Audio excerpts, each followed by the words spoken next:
What's up, YouTube? We're coming at you with another portfolio critique, this one of an aspiring copywriter by the name of Isabella Ciardelli. So let's jump into that book right away. Let's waste no time. We don't have time to waste. Let's go.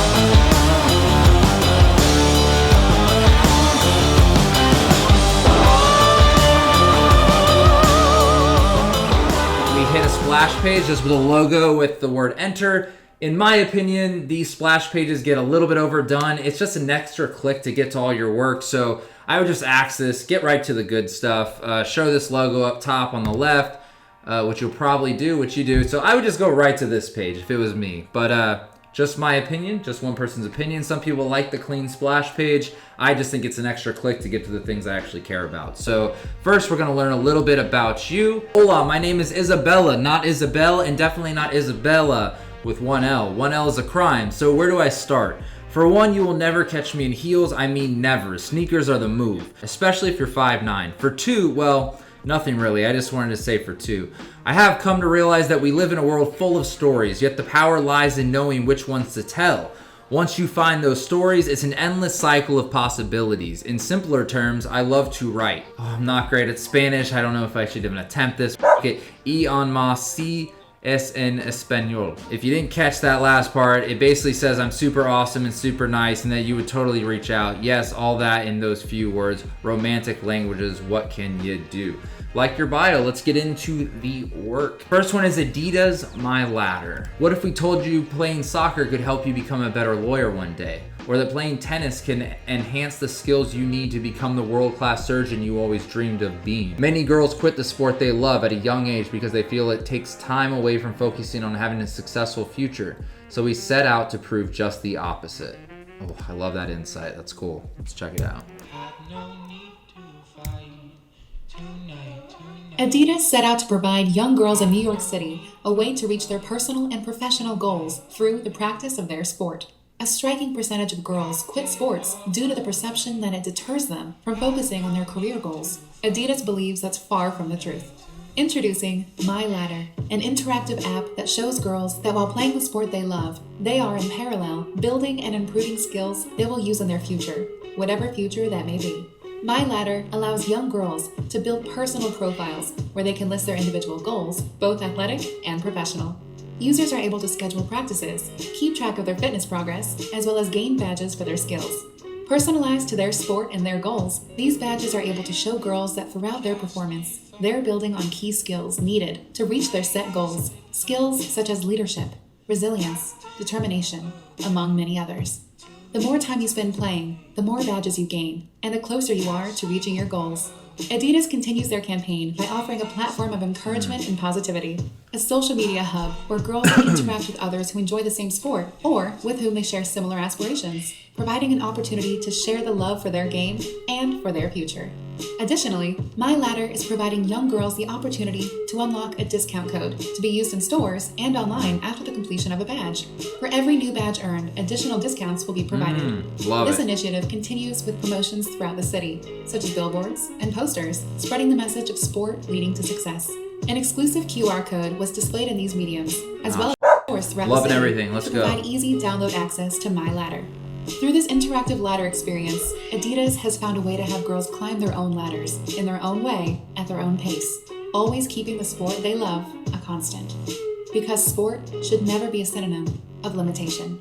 It should always be a parallel to success. Oh, yeah, let's go. Yeah, a couple things just to note. Let me start with the women empowerment thing. I love that Adidas, not being the industry leader above Nike, can take a stand for something like women empowerment and relate it to goals outside of sports. It's very easy to go to a brand like Adidas and be like, this is gonna be about something sport related. It absolutely is. You stay true to who Adidas is, but you bring it so much more further than that. I think that the earning badges thing is something that gets overdone by lots of brands. Like, so many people are like, oh, I want all these badges, and it gamifies it, which is fun for the consumer, but you've taken it a step further. So by earning badges, you also get discounts on store merch, which I think is extremely smart. I think the poster designs are really clean. Your art director kicked ass in just keeping it loyal to the Adidas 3-stripe brand.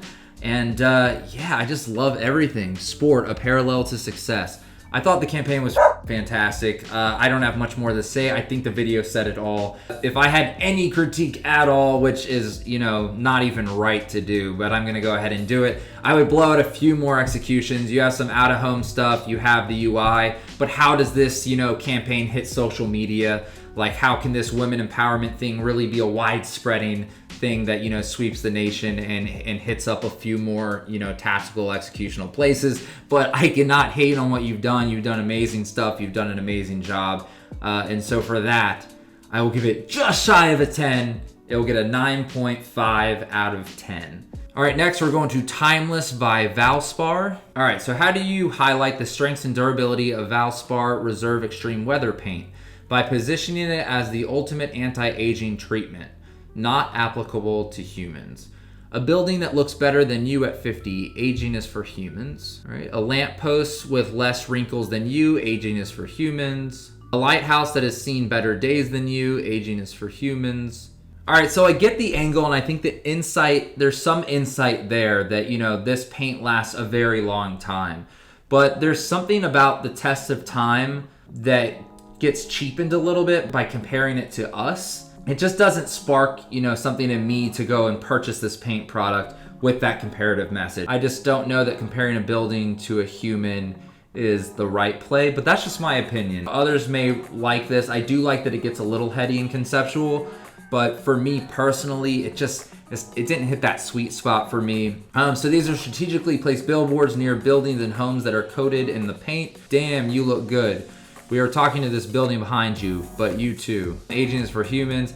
So this kind of confuses the message a little in my opinion, because this is saying you look good too, but the building looks good, which is different from what your print ad said. I think I might be okay with this billboard if it just said, damn, you look good. Oh, sorry, we were talking about the building behind you. I also don't know if everyone knows what Valspar paint is.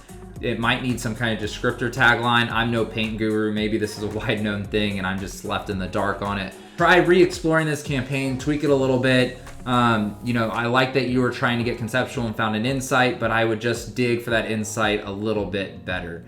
And the last thing I'll note is up here, you call it Timeless by Valspar. I think the idea of timeless is more interesting than the aging for humans things anyway. So what can you dig into that brings out new insight for this product?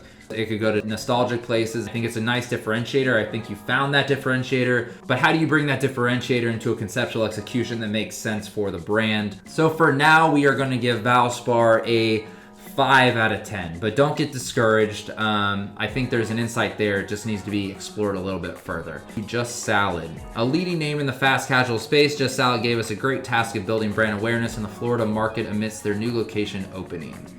You might be extra, but these toppings aren't. Like that. Cheat on your cheat meal. You, me, and exit 39. The goat cheese. GOAT stands for greatest of all times, for those who don't know. Yeah, so there's a lot of playful lines in here. It shows that you have some headline writing skills, so I do like to see that. I love the play on the, being extra, the pop culture term, but also mixing that in with, the cost not being any extra. I think that's an interesting play. I guess because they're stronger lines than the visual, I would actually try to revisit this campaign and make it more headline driven. Can you make your type a lot bigger, and can you do some interesting stuff with it? Maybe it's hand done typography, and then you have that, salad shot still be relatively large because you're trying to entice people with food. But I think your line could carry a little bit more weight and it would be perfect. For a copy score for this, campaign, we will give this a 7.5 out of 10. So here's just a nitpicky thing, but if you have a grid on your book and someone clicks on the campaign and can't go to it unless they hover right above the letters to click on it, it's a little bit of a turnoff. So if you can fix that in your template, or on your WordPress site or wherever you made this, that would be something I would definitely explore just to make things super easy. It just helps your user interface and that user experience. So just keep all that stuff in mind. The challenge was to celebrate a community, so we decided to celebrate Miami. Cultural influences in this vibrant city have made their way into how we communicate. So you mess with some design stuff, so that's kind of interesting. You use different type from Miami culture, so I noticed that these tees are from the Miami Heat logo, so that's cool. It's nice to show that a copywriter is exploring design as well. I know that sometimes, especially as a student, you can't always find a designer to execute your campaigns. And as a copywriter, you might have to learn a few skills to do it yourself. So I do like that you were kind of messing in that territory. This is one of those things in the book that's not going to be the most standout piece ever, but it does show that you went the extra mile and you're diving into some other things as well and exploring a little bit of design. And that is, helpful as a copywriter. So props to you for doing that. And so for that, we will give this a 6 out of 10.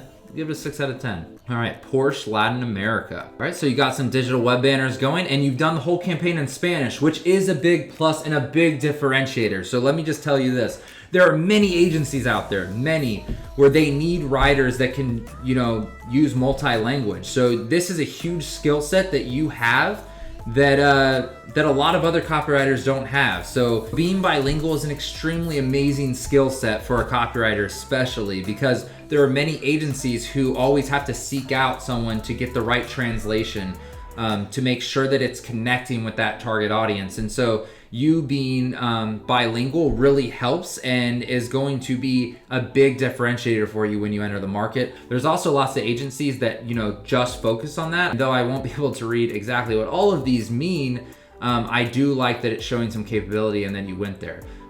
My guess is you're talking about the legendary history of Porsche and you're showing the old Porsche next to the new Porsche, and there's a nice little duality there and a nice play. I would love to see that kind of everywhere because I think that's just a nice insight. I can't exactly judge this campaign because I don't know what they all say. I don't know if they all live cohesively together, but I do think your top ad has an interesting little insight that I don't even need to see the words and I kind of get where you're going with it. But I do think overall, just showing and showcasing that other skill and capability that you have of being bilingual and being able to write in Spanish is a huge plus for you, especially when you're going for those jobs. Make sure to lead that. You're a bilingual copywriter, and that is something that does resonate with a lot of people because that capability is something agencies have to really, really seek, and you can provide that quite easily. And one thing that I've really learned in advertising is that, it might be that a headline in English doesn't translate in the same way to, a different language. And so it'll lose that juice, and being able to recognize that and be able to speak specifically to another target will help sell that product and that brand. So I would give Porsche Latin America, because of the capability skill set, which is kind of unfair because I don't know the campaign in general, but I would give it a 7 out of 10. I'll go 7 out of 10. The New York Times is trying to confront one of the biggest challenges it faces as a new publication. People often are not able to distinguish fact from opinion. We decided to tackle this task in the simplest way possible by providing readers the basic tools necessary to be able to make that distinction. Immigrants are dangerous. All right, so what she's done here is she used large type to say a sentence, but then small inside of it, it just says the words "I think" very small repeatedly. I guess my only thing here is, to me, this is saying that the New York Times stands for these things and it's their opinion. So for me, it's saying, New York Times thinks that vaccines aren't necessary. And I think that they could get in a little bit of trouble with that. So I would just be a little bit careful in that. I don't mind the concept of using small type within large type to say a different story. I just think you got to be careful with what that is actually saying, because right now I'm seeing New York Times thinks that immigrants are dangerous. It might be that all your small type isn't just repeated, but you are giving a whole kind of body paragraph within that type to tell further into that story. And so it's not as much as it being an opinion, but it's like maybe that goes deeper into that whole philosophy of this is just an opinion, but here are the facts kind of thing. So try that. For social, users will be able to find the I think stickers in their sticker packs, allowing them to call out opinions-based posts. This vibrant tone will catch the eye of viewers, creating a domino effect on information. And I think just the words I think are probably not the right thing here, because I think this might come across as I think this thing. And instead, I think you should just make opinion stickers and be able to smash opinion stickers onto these social posts. And I think that would be a more recognizable and immediate read for people. I think if you throw in I think, it's kind of like an I agree with this. So just be careful on your wording and how that's coming across. For that reason and that disconnect, I currently would give this a lower score of a 4 out of 10, but I think if you were to rethink and rejigger all the lines, I think it could get to an interesting place. I think the conceptual execution is interesting. I just don't think it's saying the right thing right now. So yeah, overall, Isabel, just kidding, I know you hate that from your bio. Isabella, I love the book, especially that Adidas spot. That Adidas spot is awesome. It's one of the better things we've seen on the channel, so appreciate you sending your book my way to get ripped apart. I know in your email you were a little scared and you were like, go easy on me, but I think there's a lot of promise here, and I think you should be very confident in A, your headline writing skills, and B, your conceptual thinking. So I think it's just about using the right words. Love the book overall. I think you have a lot of promise and you're going places. So I know that you're currently working as an account coordinator and you're trying to transition into copywriting. Don't be afraid to do it. I love that you're, willing to dive in there and, grab a couple connections. Definitely try to jump on projects at your place and try to dabble in copy a little bit more for them. But if not, go elsewhere. Like, you got the chops, you have what it takes to be a copywriter. So, if that's what you want, don't let anything stop you. So I appreciate you sending your book and letting me critique it. And if anybody else is interested in the same, please send me your portfolios. I'd love to review all of them. Unfortunately, we're a little backlogged right now, so I'm getting to them as fast as I possibly can. I promise I'm not just leaving a bunch of people in the dark. Till the next one, we'll see you later.